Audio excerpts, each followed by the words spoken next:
Thank you. Report out. Welcome back to the Calaveras County Board of Supervisors meeting. Madam Clerk, will you please report out? I will, thank you. Item 1, Public Employee Performance Evaluation, Government Code Section 54957B1, Title County Administrative Officer. This item remains open and will be continued at the end of the meeting. Thank you. Okay, we are on item 21, everyone. Item 21 is from the Administrative Office to receive an update on the emergency repairs to the boilers and related mechanical systems located at the adult detention facility, make findings that an emergency continues to exist, and continue this item to the next regularly scheduled board meeting pursuant to Section 22050 of the Public Contract Code. This requires a 4/5 vote of the Board of Supervisors. Ms. Rich. Good afternoon, Mr. Chair, members of the board, Bonnie Rich Administration. I am pleased to report to the board that the repairs have been completed. Patrick was able to confirm that for me today. The contract in the amount of $28,846 will be paid as soon as we get a final invoice. The action now needs to be modified to ask the board to terminate this item. It is no longer an emergency, and then we will move forward with having the CAO execute a notice of completion. Thank you. Any questions from the board? Mr. Mills. Thank you. How are we paying for it? This contract is budgeted for and is being paid for out of the facilities budget unit, professional and specialized services. Not Teeter. Thank you. Thank you.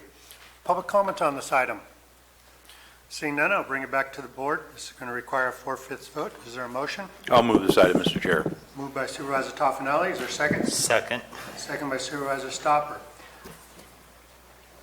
So is it being amended to include that the project is completed now?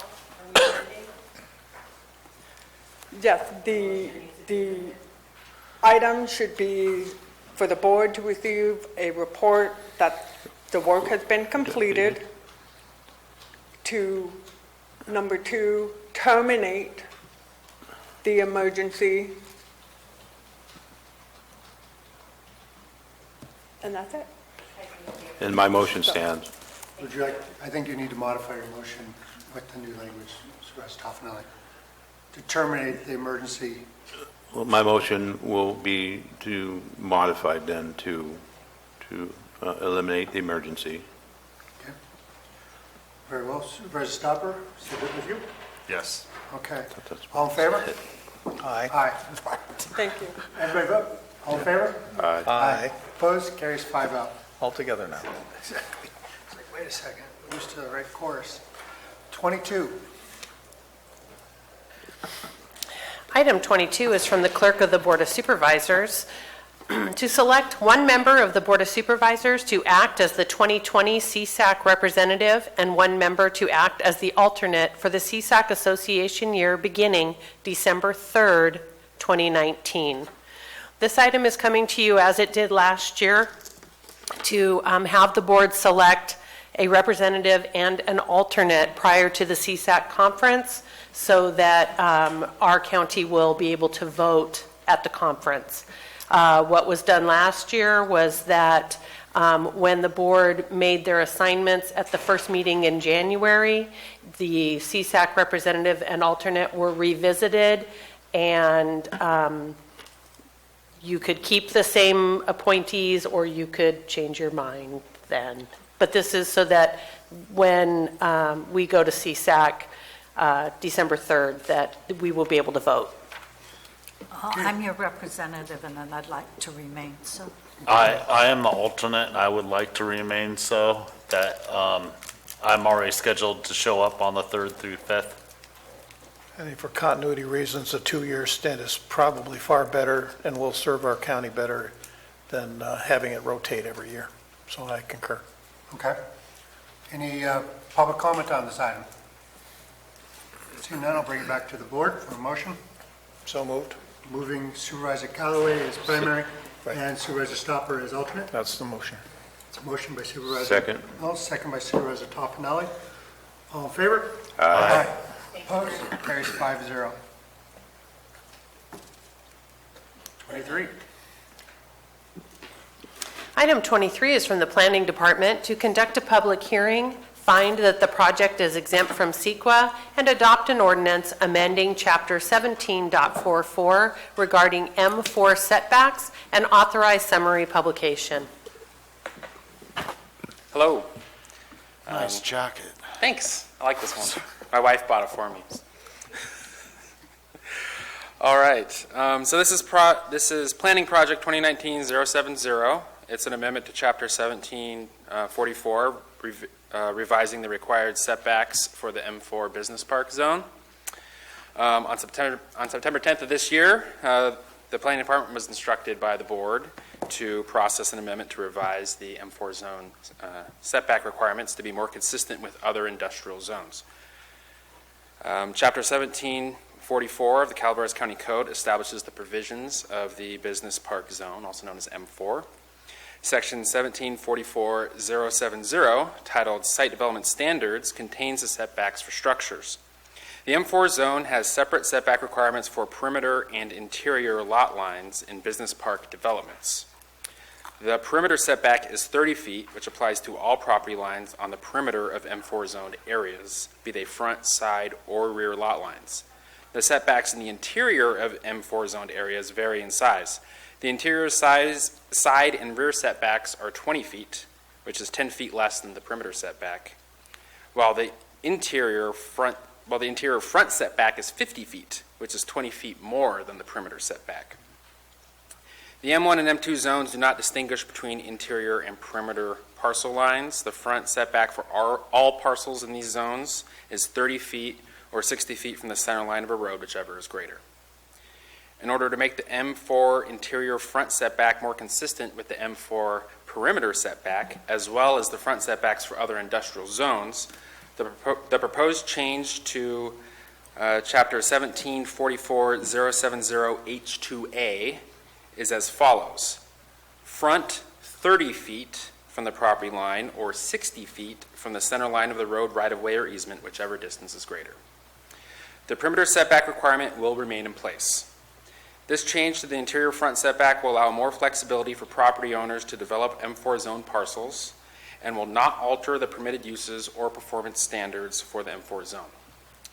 CEQA guidelines, section 15061B3 exempts actions that can be seen with a certainty that there is no possibility that the activity in question may have a significant effect on the environment.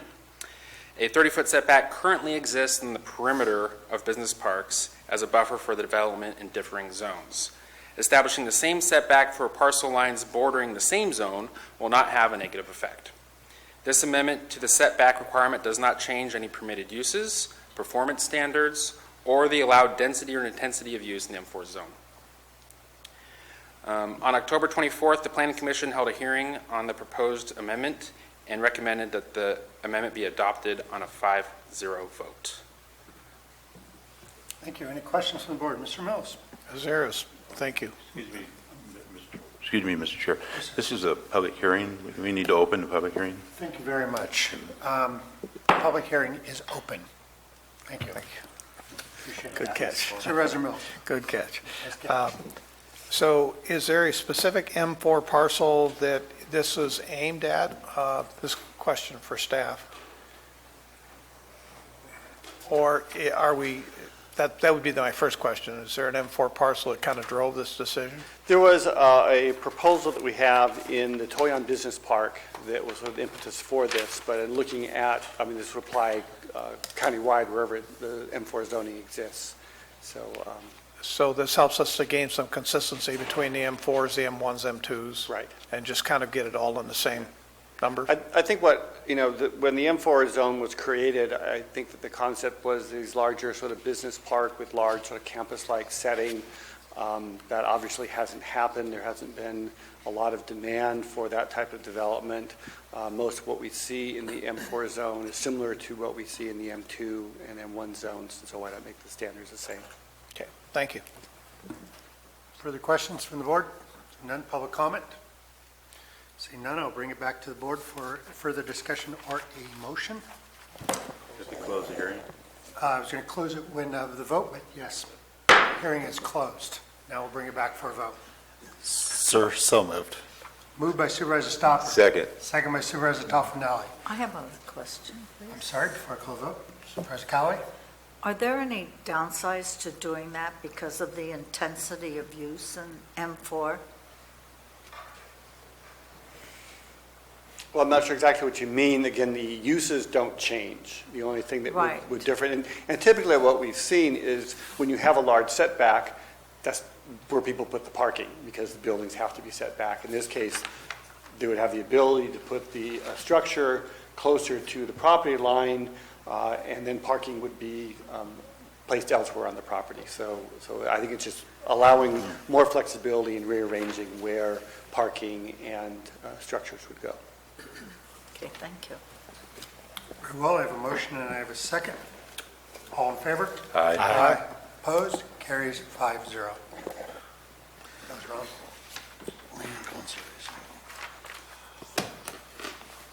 Item 24 is from the Planning Department to adopt a resolution to establish California Land Conservation Contract Agricultural Preserve Number 375 totaling 194.57 acres for Leland Bradley Hall, trustee of the Leland Bradley Hall Revocable Trust, dated 8/16/18.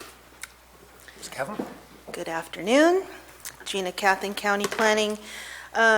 Much like presentations before, this item and the following item are connected, all in referenced in the staff report that you've got before you now.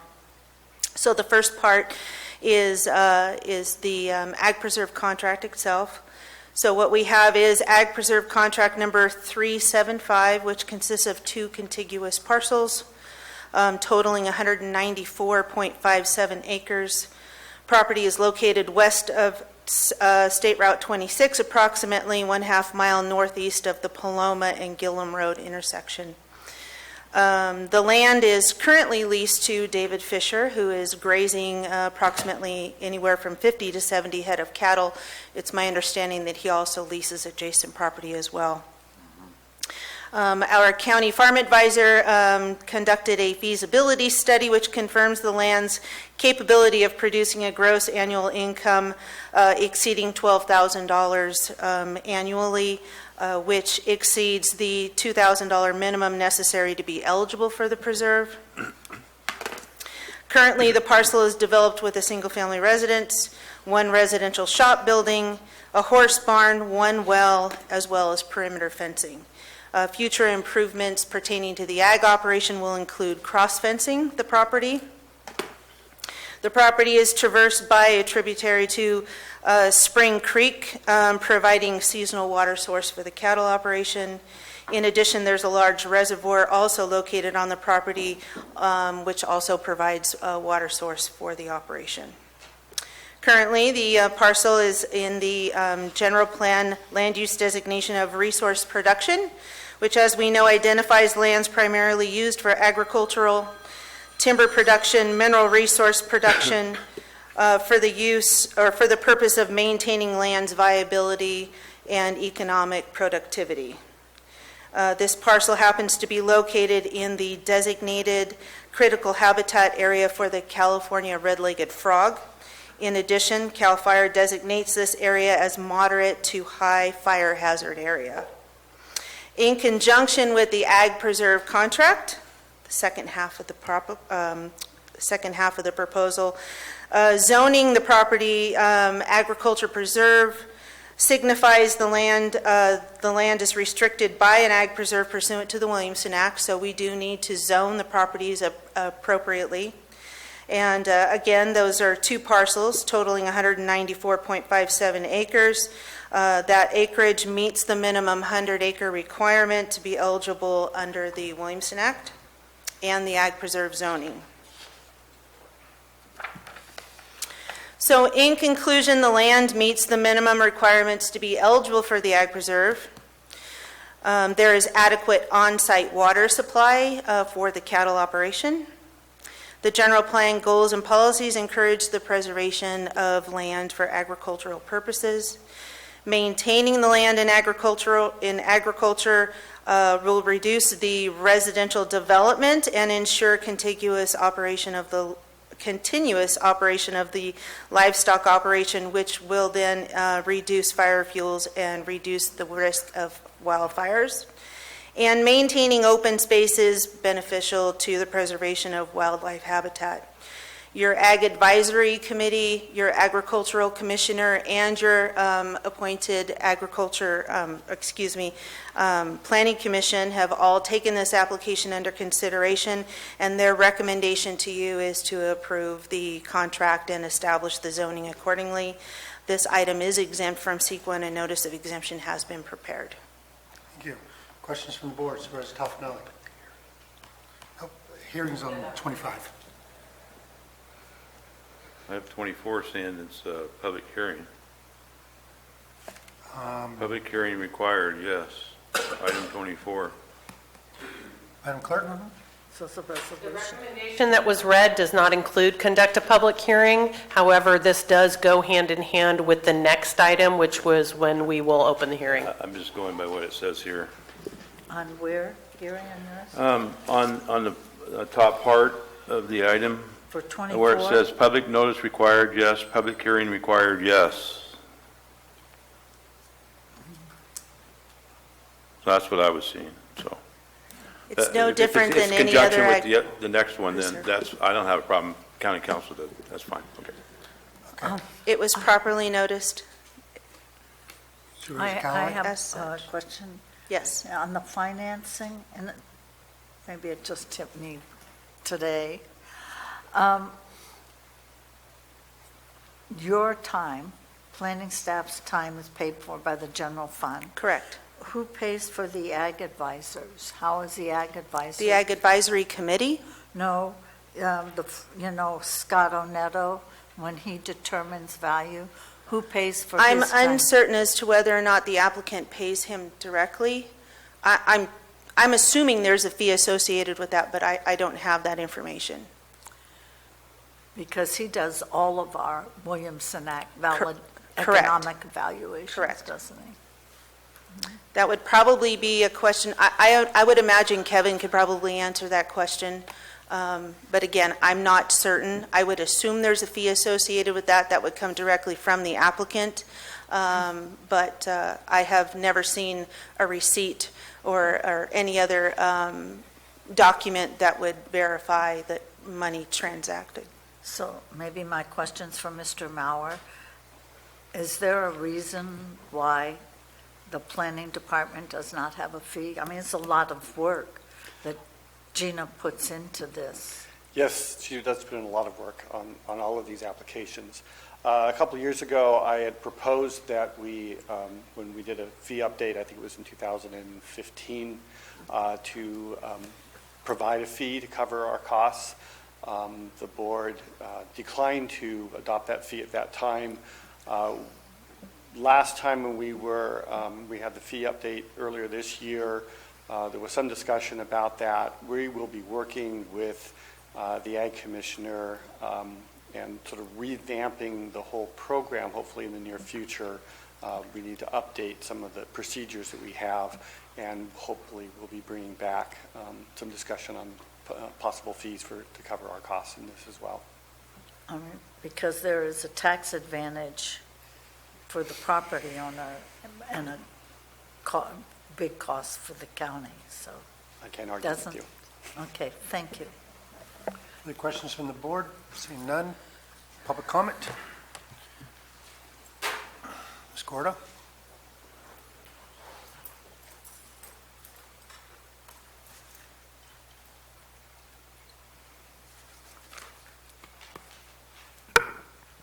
Land changes are a facilitating potential for growing pot. Thank you. Is there other further public comment? Seeing none, I'll bring it back for the board for a motion. I'll move this item, Mr. Chair. Moved by Supervisor Toffenelli. Is there a second? Second. Second by Supervisor Stopper. All in favor? Aye. Opposed? Carries 5-0.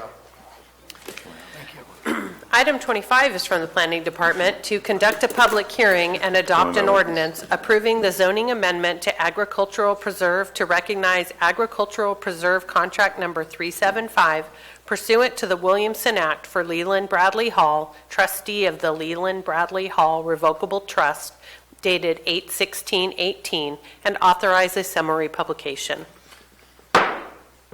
Now opening a public hearing. Okay. So part 2 is a zoning amendment. Obviously, we have to zone the parcels accordingly, which indicates that the parcels are restricted by an agriculture preserve pursuant to the Williamson Act. So we've got 2 parcels, APN 40-001012 and 016-004-020. Both of those are currently zoned general agriculture, and the proposal is to zone those properties AP Agriculture Preserve. Questions from the board? See? Yeah. Supervisor Mills. Where is this in relation to the other one? I'm sorry, repeat? Where are these parcels in relation to the one we just talked about? They are the parcels we just talked about. Okay. Paloma and Wallace, it borders both districts right there. Right. Somehow. Road, so, Okay. Is there a discrepancy with the APNs? Yeah, go ahead. Supervisor Mills, do you have a question? Well, it's just, the map I was seeing on the other one didn't make any correlation to this one is all. yeah, one does say Wallace and one does Yeah, say. okay. That's fine. Are we all good? Okay, public comment? Ms. Cordo?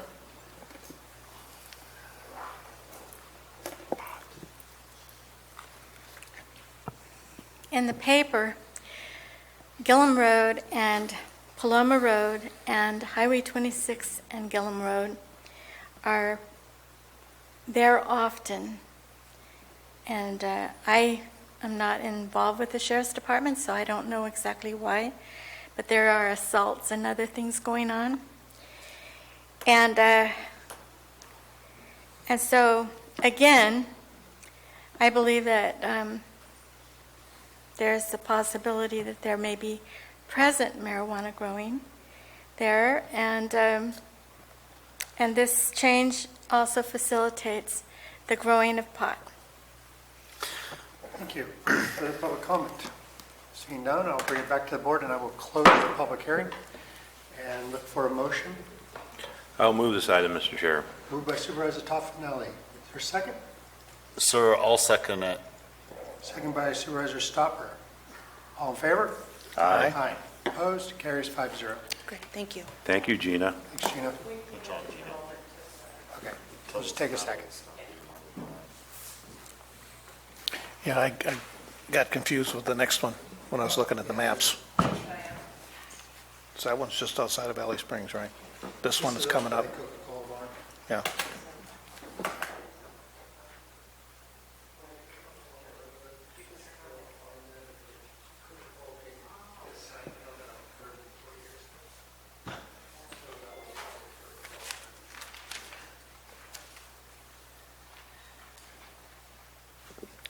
Item 26 is from the Planning Department to conduct a public hearing, adopt a negative declaration, authorize the summary notice, and adopt an ordinance amending the zoning of APNs 040-001-064 unclassified, 040-025-009 rural residential 11-acre minimum, and 040-026-020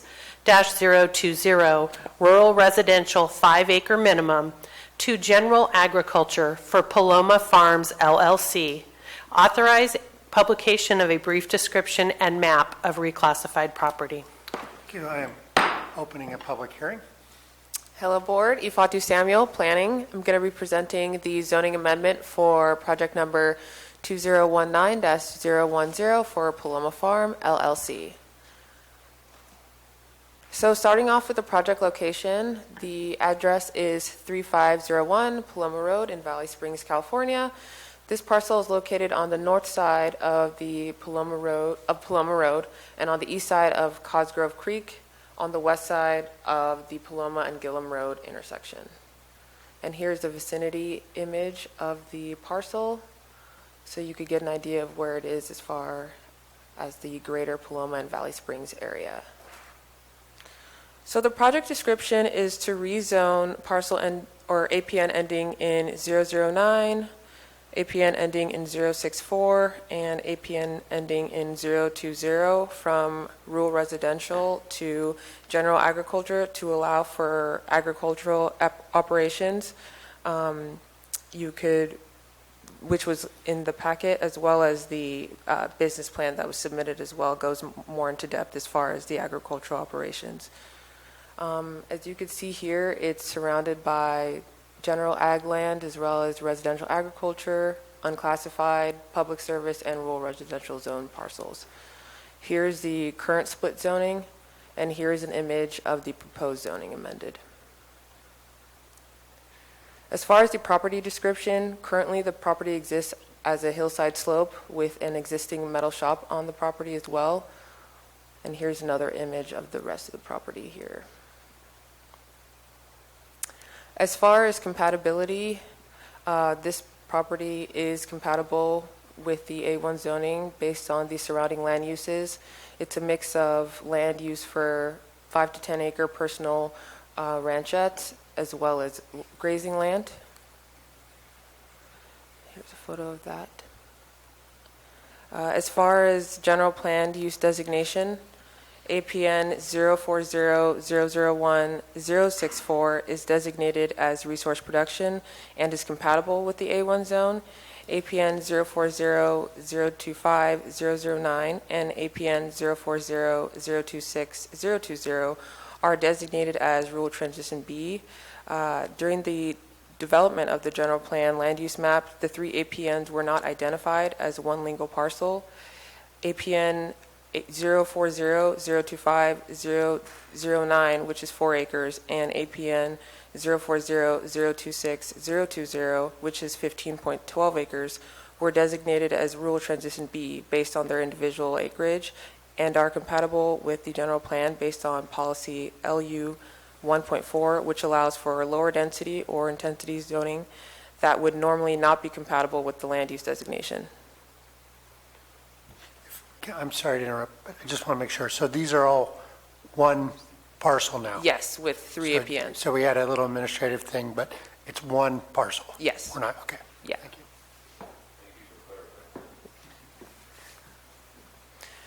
This area is in a very high fire hazard zone. However, with the introduction of livestock and as well as agricultural operations, it has the potential to reduce fire fuels as well as overall fire hazard risk. An initial study was done on the parcel and a negative declaration was prepared, finding no significant impacts. There's a 30-day circulation period starting May 3rd through June 3rd of 2019. And during that time, no non-routine comments were received. In conclusion, the zoning amendment will be consistent with the zoning code as well as the general plan. It will be compatible with the surrounding land uses. It will reduce fire fuels as well as allow for agricultural operations. Any questions? Questions on the board? Supervisor Mills? Is Pardee Estates filed subdivision map or even the North Cosgrove Estates? These were, so, that's a good question. So APN 040026020 and was previously a part of a subdivision, as well as 040025009, but they were merged in 1995 to create one legal parcel with 040026020. My question, I think more to Peter, is this going to create any conflicts with, if there is there a state filed subdivision map on this? Both of those, the two smaller portions of this property were created by subdivision map. They were legally merged with this other larger parcel. There's not a conflict with the Subdivision Map Act. in doing so. And it's often that lots are merged within, not often, but occasionally it does happen that lots are merged that were originally created by subdivision map. They're also split. And they can be subsequently split as well, yes. Okay, thank you. What is the aggregate acreage? It totals 51.64 acres. Thank you. Any further comments from the board? We will public comment on this item. Ms. Gordo?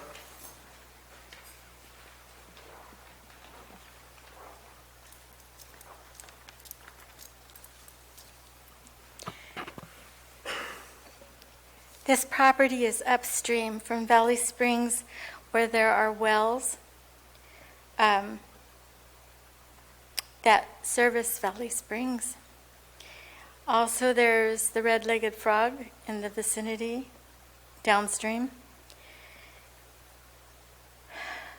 Again, it's close to Gillum Road and Paloma Road, where there are a lot of nefarious activities going on, according to the paper, including assaults. The building itself has been downgraded as far as the filtering system for the pot that was grown there in the past. And doing this makes it easier to grow pot. Thank you. Thank you. Other public comment? Seeing none, I will bring it back to the board and close the public hearing. And for discussion or a motion? I'll move. This is in your district, sir? Actually, it's in Gary's. Okay. I'll let you.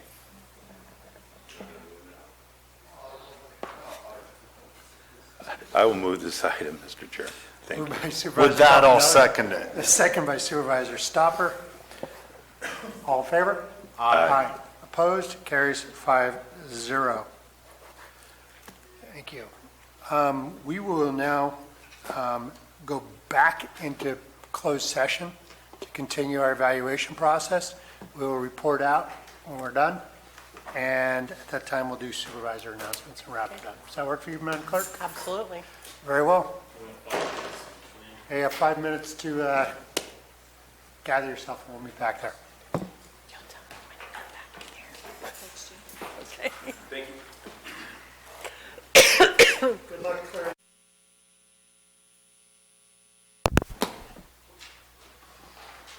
All right, welcome back to the Calaveras County Board of Supervisors meeting. Madam Clerk, do you want to report out on closed session? I do.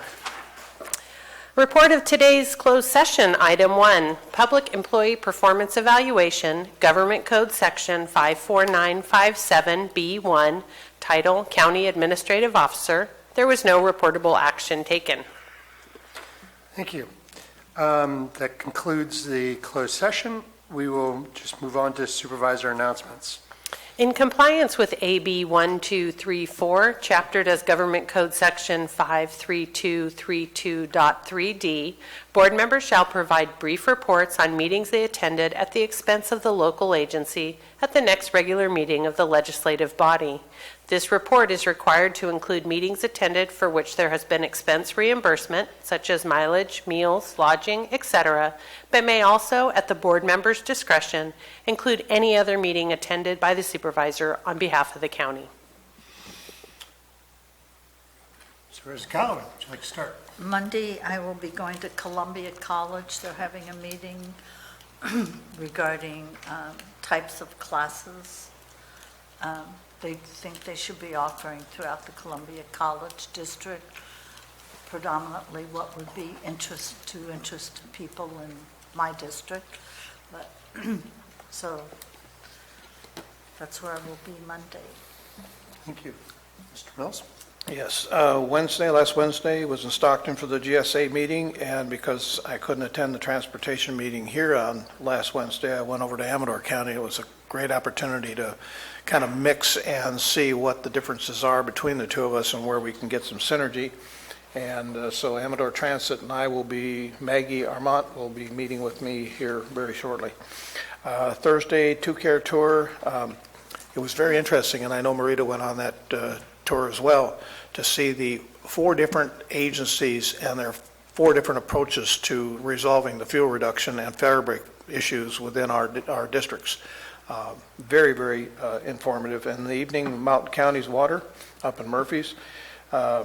Friday, there was a men's health session over at Mark Twain, and I would really strongly recommend, if that comes up again, that folks attend. And the Calaveras Community Foundation helped fund that. Yes, and it was very, very informative. I really appreciated that.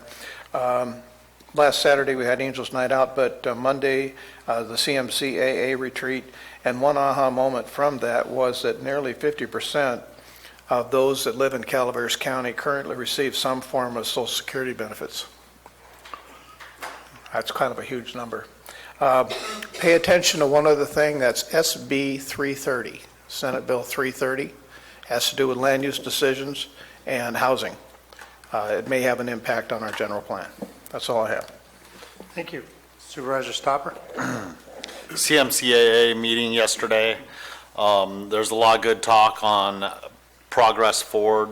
A lot of it has to do with also mother-lode job training and the central, the economic development district that I will be attending on Thursday. Thank you. Supervisor Toffenelli? I have nothing to report that I spent money on.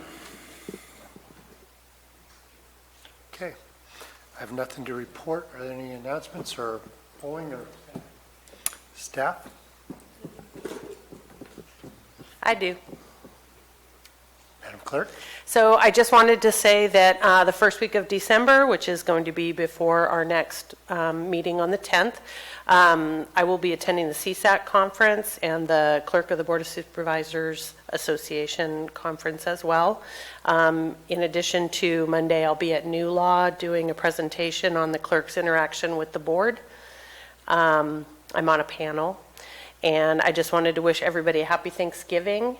And I know we have one more meeting with Megan, but I wanted to wish her well. Thank you. And We have agenda review Monday. We do. Mr. Chair, I'd like to take a poll of the board. certainly,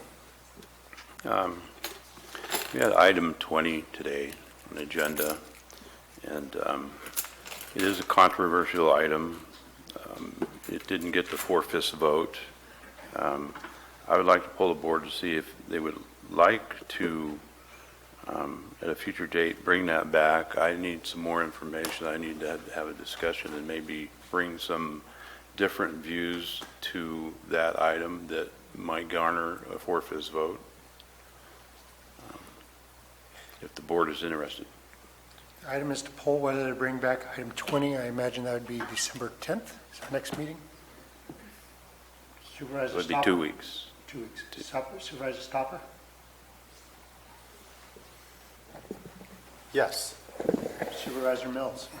Only if it is, we have an opportunity, or I have an opportunity to substantively review and offer some additional changes to it, and it is not simply a representation of what we did in the past. Supervisor Callaway? Is it just dealing with this? Is it going back and dealing with the ordinance? The item Supervisor Toffenelli suggested is to bring back and rehear item 20. Okay. As long as it's just dealing with item 20. I agree. So please bring it back on the 10th. I suppose there'll be conversations about that as it moves forward. Excuse me. Yes, ma'am. I think that Supervisor Mills has some things that he wants on it different, or maybe Supervisor Tuffanelli or any one of us. They need to speak to the CAO ahead of time. So it's not bringing something back. I mean, Supervisor Mills said he wanted something different. I planned on not just bringing back my version of it. No, I would meet with the CAO, and perhaps Dennis and I could meet with the CAO and give him our opinions on how we feel it should be crafted and brought back to the board. conversation goes. So, So will be a setup of alternatives, and then we can have a conversation as a board to work towards a resolution on it, is what you're proposing? I'm asking, I'm not trying to tell you, I'm sorry. Careful. We will meet, I will meet with CEO, and if Supervisor Mills would like to be there at the same time or separately, but I will give my opinions on it and see what he crafts after that and bring it forward. I'm looking to get a 4/5 vote, so, or even a 5-5 vote. well, let's give it a shot. Okay, got one more. Okay, very well.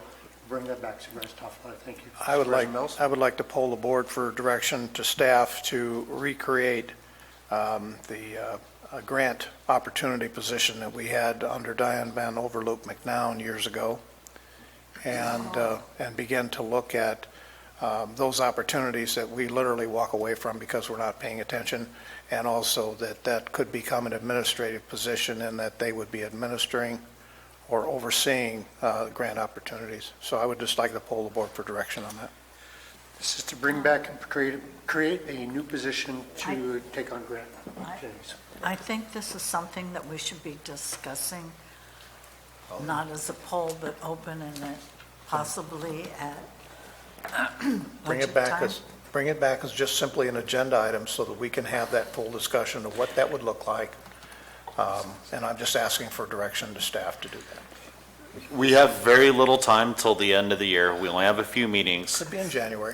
So it could be part of our goals and everything in that discussion. Right.